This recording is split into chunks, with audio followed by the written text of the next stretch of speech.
I had mentioned that the rest of the crew had been told by the admiral that they were not to talk about the incident. Um, my situation was a little different in that I was on temporary duty aboard the ship. I spent 10 days aboard the aircraft carrier USS America till my wounds were relatively healed, and I was ordered to return to my home base at Bremerhaven. I was flown off the carrier America to the island of um, Crete. We spent some time there, refueled, and then on to the island of Malta where the ship was. Um, I didn't have any dress uniforms to wear outside, so I had to borrow a Marine Staff Sergeant uniform from a guy aboard the America, and African American guy, really nice fella, loaned me a khaki uniform. Well, that was the only uniform I had to wear the entire trip back. Um, Now I'm back on the ship. There's no place for me to sleep. My rack had been in the after part of the ship, and those were the mattresses that they had to use to work on those that were severely wounded in the mess decks. So there's no mattress, no place for me to sleep. And one of the fellows said, just go up to sick bay and talk to Doc Van Lane. Said, there's some racks up there. You'd be able to sleep up there. So I went to see him, and we visited about the attack for a few minutes. And he said, sleep wherever you want. He said, there are 3 racks. Take your pick. He said, I hope that thing doesn't get to stinking tonight. I said, what's that, Doc? He pointed to a box that was about 18 feet, 18 inches square that was in a corner. And it was labeled unidentified human body parts. There's a mass grave at Arlington Cemetery in Washington. I believe there are 6 names on that mass grave. That's what's in that grave at Arlington Cemetery. 3 of those men either worked for me or were very close to me.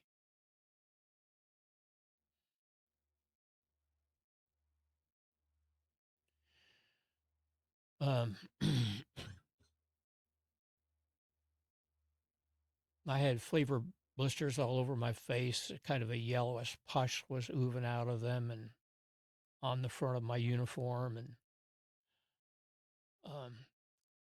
on the way around, ship was up and down ladderways, and that bunker oil was everywhere. Every time you went up a ladderway, it was brushing against my trouser legs were brushing against that oil, so that stunk. Um, the next morning, I get orders to return to my home base in Bremerhaven, um, catch a flight out of Malta. I didn't have a sea bag. We were ordered to travel as civilian clothes when we left Bremerhaven, so I had a brand new Samsonite suitcase. That suitcase had been in the baggage locker in the front part of the ship, and a rocket had gone through there. One side of my brand new Samsonite suitcase had a hole about 2 inches in diameter in it, and the other side of it had a hole about 18 inches in diameter inside of it. Try to stuff, my dirty laundry in there. And I'm standing on the dock waiting for a taxi to pick me up and take me to the air terminal. And a couple taxis came up with officers from the ship, and they had been interviewed by Admiral Kidd, ship's captain. Came over, saluted me, and thanked me for my service. And Lieutenant Bennett, my division officer, came up to me and thanked me and said, "A thank you will have to do until you can be more properly rewarded." Um, of the three of us Marines, the other two Arabic linguists were probably both killed instantly by the torpedo explosion. They were sitting together on the deck when the torpedo struck. Jack Raper's body was never found. I later got in touch with his widow. She told me that uh, she was at Montford Point housing in Camp Lejeune, North Carolina. The Marines put armed guards at her door 24/7. She was not allowed to see anyone. Groceries are brought to her by the Marine Corps. When the ceremony was conducted at Arlington Cemetery, she was flown with a Marine Guard to Washington. She was housed in a motel with a Marine Guard outside her motel door. The ceremony took place, and then she was turned loose. Here she is without a husband, expecting, and not allowed to grieve with her family or friends.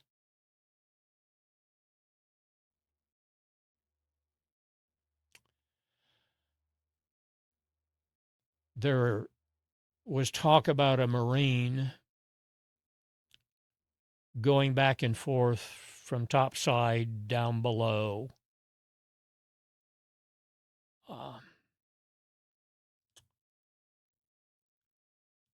I think there's a good possibility that was not me, but Corporal Raymar's body was found. Autopsy was performed. Autopsies were actually performed on all of the bodies. None of those whose bodies were recovered perished from drowning. It was all traumatic injury, blunt force injury. I do not remember. They say that I took a sailor out, laid him down, went back down. I would dispute that. I do not remember it. Um,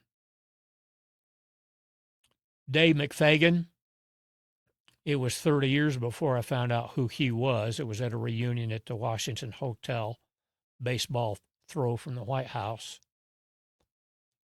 He was in a wheelchair. His daughter was pushing him. Dave had taken a piece of shrapnel in his privates. Doctors at Naval Hospital in uh, Naples, Italy, told him he would probably never have any children.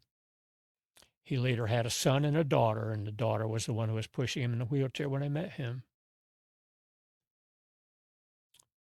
Sometime later, we're meeting with him and his family at his home in Chicago. We're having breakfast on an early morning, and they're wanting to know about what had happened to their dad, and I'm relating it. And Dave suddenly blurts out, "I wouldn't be hurting near as bad if you would have dropped me so many times."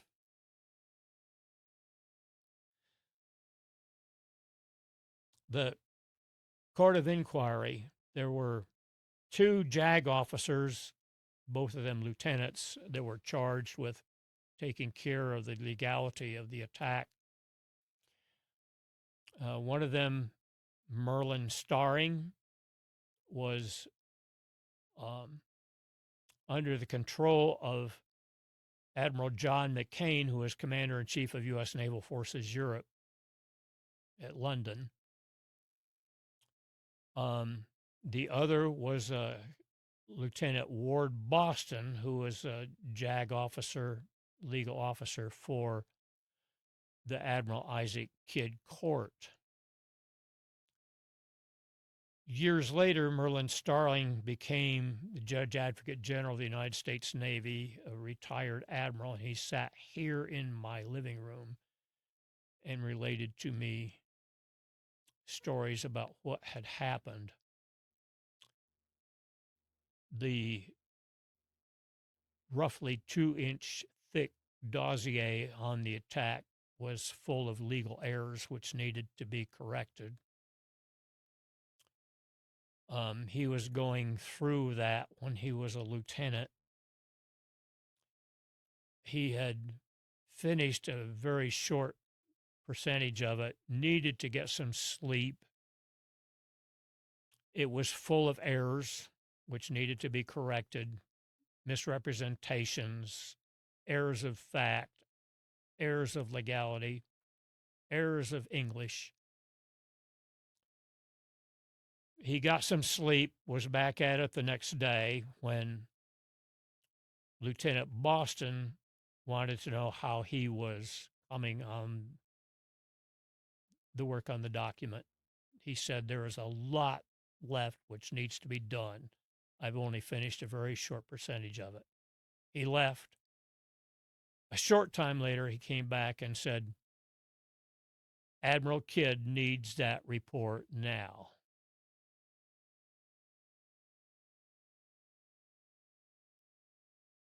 That was what was forwarded to Lyndon Johnson for his signature, right off, accepting the Israeli excuse of mistaken identity.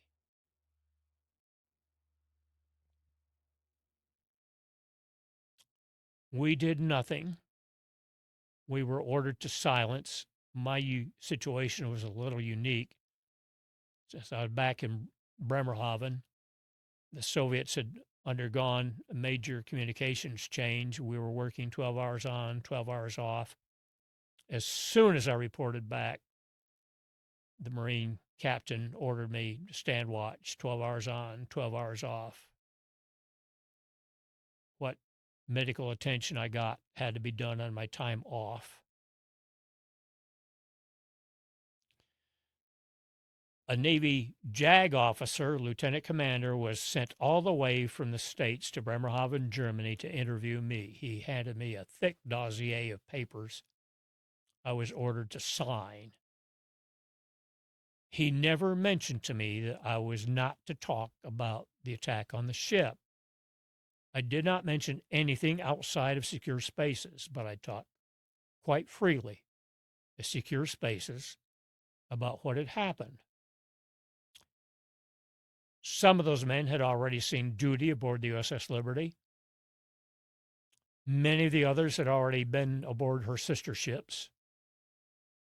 We were all in the same occupation together. So I talked quite freely. My wife did not know. When I got back to Bremerhaven, we were living in a 3-story apartment building. I did not have a key. Could not get in the apartment. My wife was not there.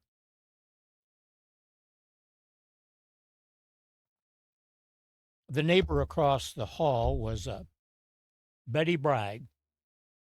Her husband's name was Chuck Bragg. He was that time a Navy senior chief petty officer. She came out, saw me, the mess I was in. I must have stunk to high heavens after 5 days of wearing that same uniform. She said, "Oh, Bryce," said, "Lois is out to the base getting the mail." I said, "Come on in here."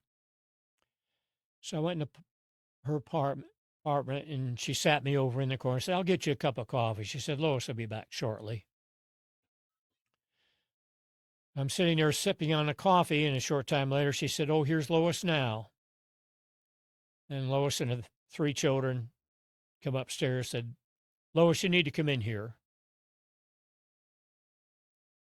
She had just gotten a letter from her mother that her grandfather had passed away.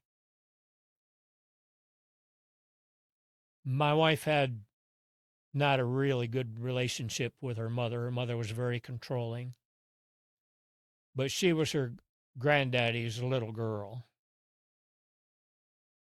Here's that letter. Her grandfather's passed away. And then here I am, a stinking mess with a face you couldn't recognize. My youngest daughter screamed, "That's not my daddy." All of them are sobbing and crying. And the captain orders me on 12 on, 12 off. My wife had no idea what was happening. I'd wake up screaming, crying, could not tell her what was wrong.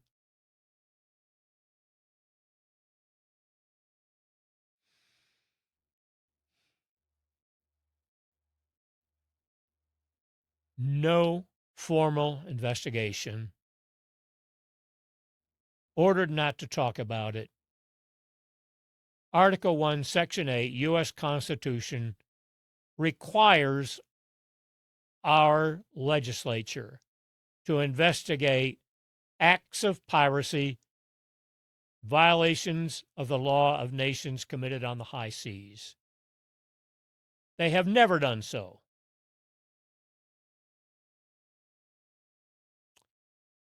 What is the result? Israel realized they could do whatever they wanted, and the United States would do nothing.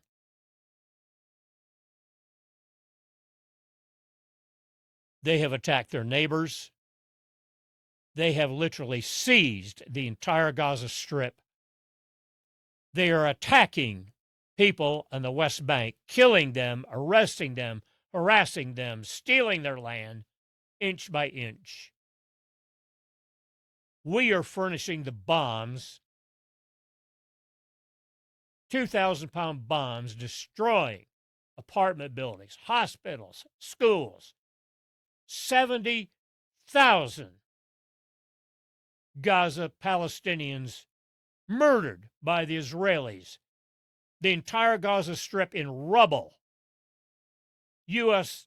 taxpayer paying for it. Probably twice that number buried in the rubble.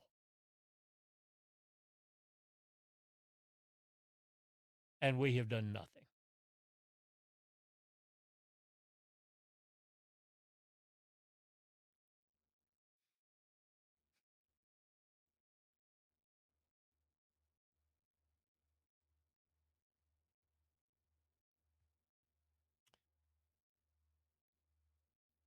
I guess I'm done. Senator Pete McCloskey, Congressman Pete McCloskey, uh, Korean War Marine, Navy Cross, Silver Star, 2 Purple Hearts, Korean War, highly decorated, probably should have had the Medal of Honor, became good friends, met him at a reunion at the White House.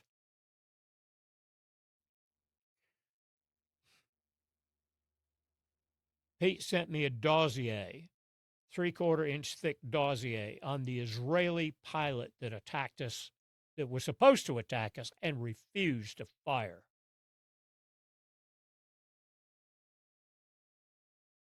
His name was Levi Toth. Levi Toth was an alias. He returned to base, was arrested, spent 5 years in prison in Israel, came to the United States, met a woman. She was bilking banks, and he was part of it. Bankers don't like people messing with their money. Got caught, convicted, 5 years in prison.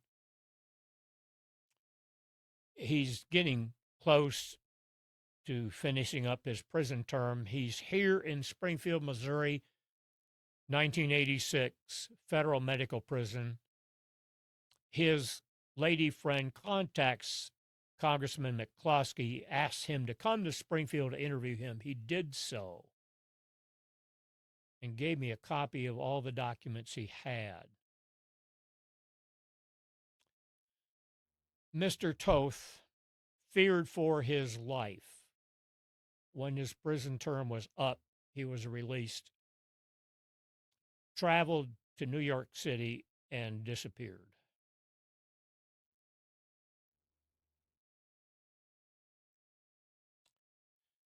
One of the documents in that dossier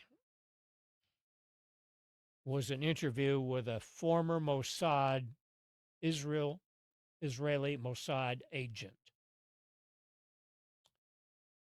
and documented to former Congressman McCloskey that there was a plot by the Israeli Mossad to assassinate President George Herbert Walker Bush because he was not pro Israel enough. That interview took place in Canada. The former Mossad agent stated that he would not travel to the United States. His life would be worthless here.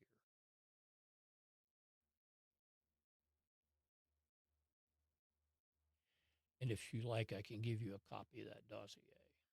I would love that.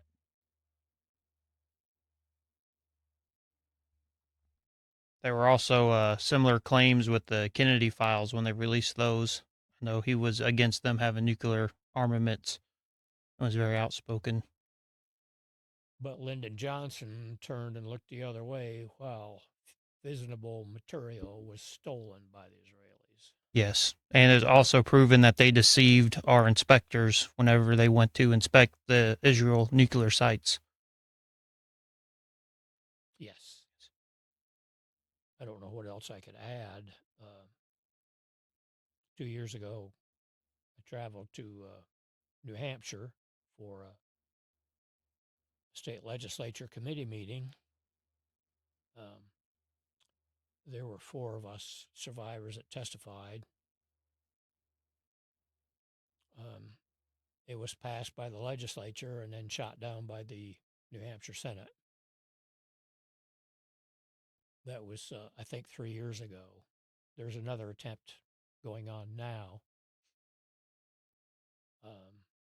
Likely will be the same result. Um, I will go get you that dossier in another. A senior official with IPAC sat down to dinner with Jeffrey Goldberg, then of the New Yorker magazine.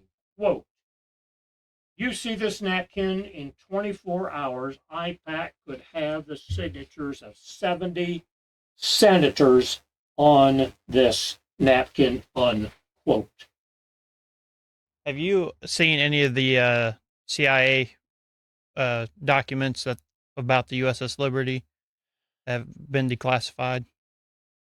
I think so. Okay, well, here's one I found. It's from the attaché from Turkey when he was in Tel Aviv at the time, and he tipped off the CIA saying that it was deliberate and that they knew it was a American ship 6 hours before the attack. If you would like to take a look at that.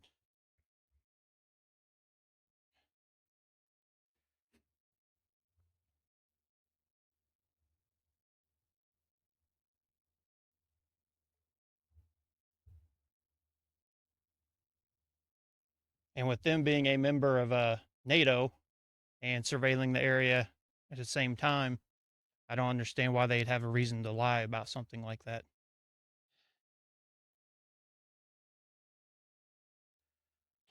We were not jamming Israeli communications.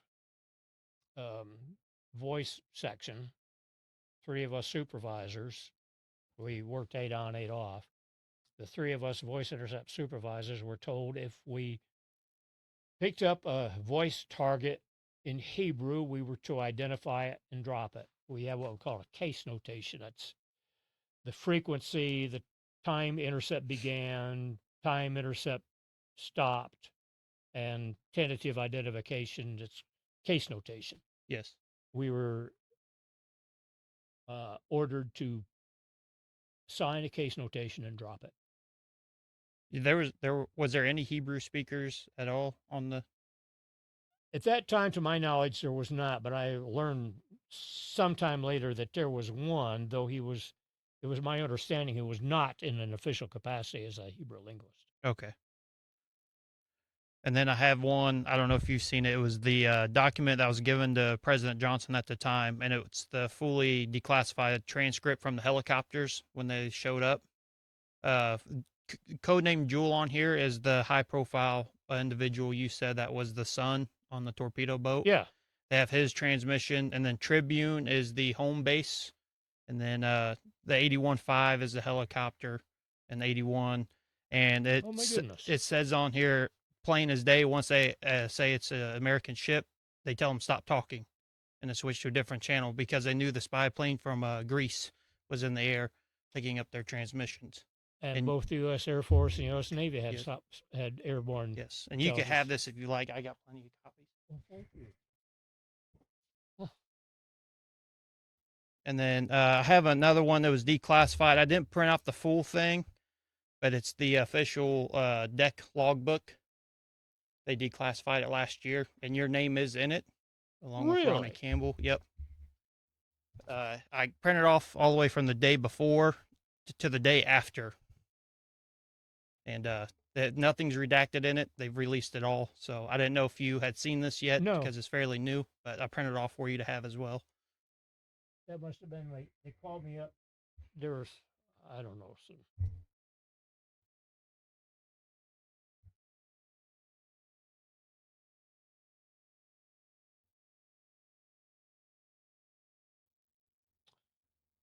We had a muster on topside the next morning, and there was Don Blaylock with his arm in a sling. Where's Al? We don't know. And My pleasure. it means a lot, especially to my generation. You guys aren't forgotten about. I promise you. What's going to be So, done? Nothing. well, Not as long as they control us.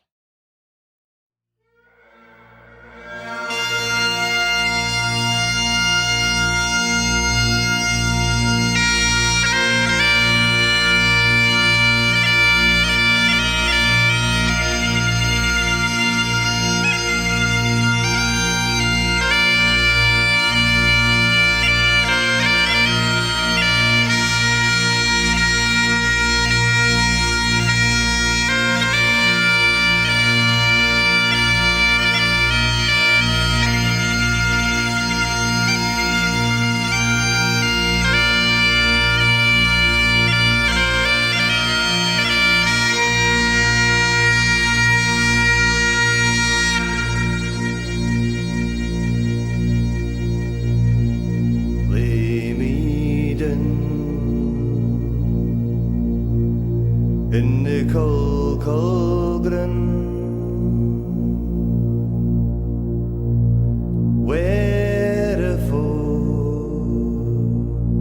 wherefore many men